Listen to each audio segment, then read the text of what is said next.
Nagsimula ang movie sa huling eksena ng Spider-Man Far From Home kung saan ay ibinunyag ni Mysterio ang totoong pagkatao ni Spider-Man bilang si Peter Parker at siniraan niya ito para sa pagpatay sa panahon ng pag-atake sa Europe.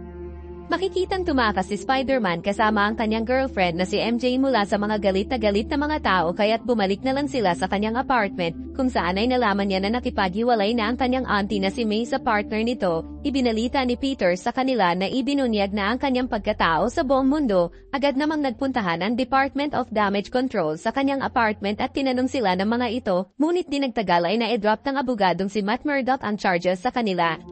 Bumalik na muli si Parker sa kanilang eskwelahan kaya't pinaligiran siya ng mga media outlet at doon ay nalaman niya na tinanggihan na ang kanyang application kasama na ang applications ni MJ at Ned dahil mga kaibigan niya ito. Nagkaroon ng ideya si Parker na makipagkita kay Doctor Strange. Ilang sandali ay nakarating na si Peter sa Sanctum Sanctorium at nakiusap ito kay Doctor Strange na gumawa ng spell upang makalimutan ng lahat na siya si Spider-Man, ngunit walang time stone si Doctor Strange dahil nasira ito. Nagkaroon ng isa pang ideya si Doctor Strange sa kabila ng babala na maaaring magkaroon ng kakaibang spell, ngunit makakalimutan pa din ng lahat ng mga tao sa buong mundo na siya si Spider-Man at kasama na din siya dito.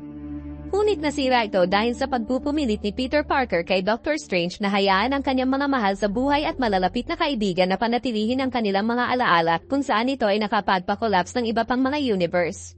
Ipinalagay ni Parker na gumana na ang spell kaya't nagpunta ito sa Alexander Hamilton Bridge upang subukan na kumbensihin ng isang MIT administrator na tanggapin na sina MJ at Ned, ngunit biglang inatake ni Dr. Otto Octavius ang Hamilton Bridge at pumasok sa loob ng universe na ito. Nilabanan ni Dr. Octavius si Spider-Man at pinunit niya ang nanotechnology mula sa Iron Spider suit nito na nagdulot ng pagkabit nito sa kanyang mechanical tentacles. Nang tanggalin ni Otto Octavius ang maskara ni Peter ay nalaman niya na hindi ito si Peter Parker na dati niyang nakalaban noon dahil sa nanotechnology na lumabas mula sa kanyang robotic arms, kinontrol ni Peter at pinakilos niya ang mga ito. Pagkatapos ay hinuli siya ni Peter at inilagay niya ito sa isang holding cell sa Sanctum Sanctorium. At sa Sanctum Sanctorium ay malalaman naman natin na nahuli din ni Doctor Strange si Lizard at sa tulong ni MJ at Ned ay nagpasya si Peter na hulihin ang iba pang mga pumupunta mula sa multiverse at pagkatapos ay natagpuan ni Peter si Electro na umatake sa kanya, ngunit dumating din si Sandman doon at tinulungan nito si Peter pagkatapos ay hinuli silang pareho ni Peter at inilock sila nito sa loob ng Sanctum Sanctorium. Ang walang tirahan na si Norman Osborn ay nakuha pagkatapos pumunta sa isang pasilidad upang humingi ng tulong kay Aunt May. Agad na dumating si Peter doon pagkatapos niya malaman ito. Sinabi ni Peter sa kanya na ligtas kitang ibabalik sa iyong bahay at pagkatapos ay kinuha at isinama din niya si Norman Osborn.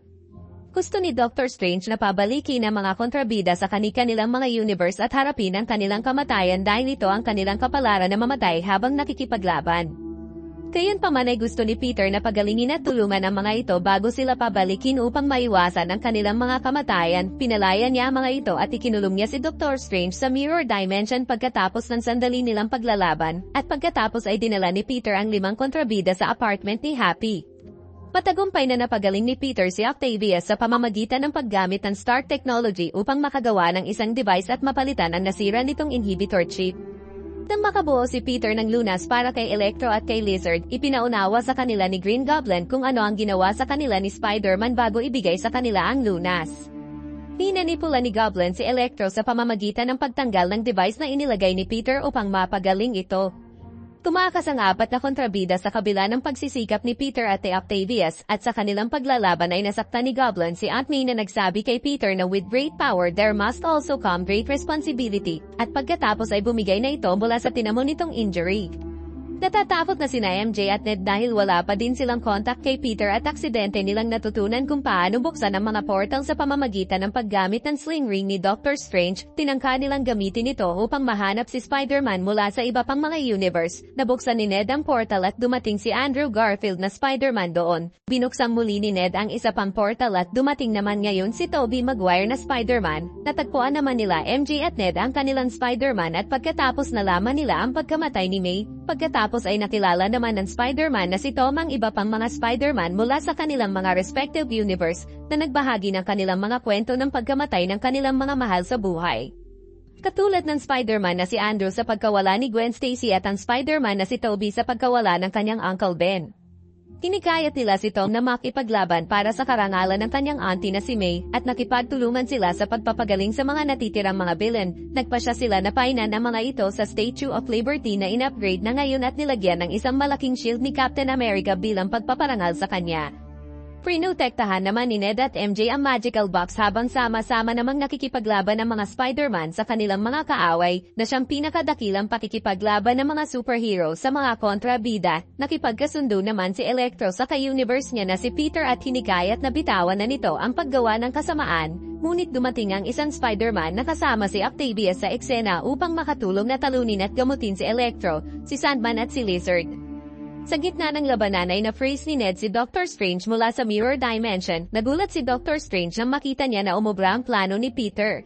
Kinontrol ni Doctor Strange ang spell upang maprotektahan ang kasalukuyang universe, habang ang lahat ng mga barrier ay nagsisimulang masira sa pagitan ng iba pang mga universe at hindi na ito mapigilan ni Doctor Strange. Samantala ng ibabaw naman ang galit na si Parker sa pakikipaglaban kay Goblin bilang paghihiganti sa pagkamatay ng kanyang Auntie May. Ngunit ilang sandali ay pinigilan siya ni Peter mula sa kanyang universe at iniligtas niya ito mula sa tiyak na kamatayan. Ngunit ipinakita muli ni Goblin ang kanyang kasamaan at sinaksak niya sa likuran si Toby habang isinisisi nito sa kanya ang pagkamatay ng kanyang Auntie May.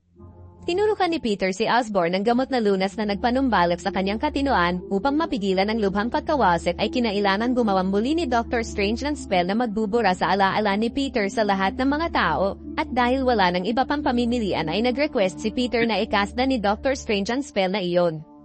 Inayos ni Doctor Strange ang spell at bumalikan lahat ng mga kontrabida at ang iba pang mga Spider-Man sa kani-kanilang sariling mga universe habang binubura sa kanilang alaala si Peter Parker. Ilang sandali ay dumating si Peter kila MJ at Ned at sinubukan niyang kausapin upang maalala siya ng mga ito. Ngunit wala pa din siyang magawa at umalis na lang bilang isang hindi nagpapakilala na siya si Peter Parker. Pagkatapos ay dumalaw siya sa puntod ng kanyang Auntie May. Dumating din doon si Happy na hindi nakikilala si Peter. Nangako naman si Peter sa kanyang sarili na magpatuloy na lang sa kanyang buhay. Pagkatapos ay gumawa si Peter ng isang bagong suit mula sa isang scratch upang maipagpatuloy ang kanyang kabayanihan. Makikita naman sa isang eksena si Eddie Brock at ang kanyang kasamang symbiote na nakaupo sa isang bar, habang nakikipag-usap sa bartender tungkol sa iba pang mga superhuman habang nag-iisip kung paano protektahan ang bagong mundong ito. Ang dalawa ay mabilis na dinala sa kanilang universe sa pamamagitan ng kakaibang spell. Wala silang kamalay-malay na may naiwang isang bahagi ng Venom sa counter. At dito na nagtatapos ang ating movie.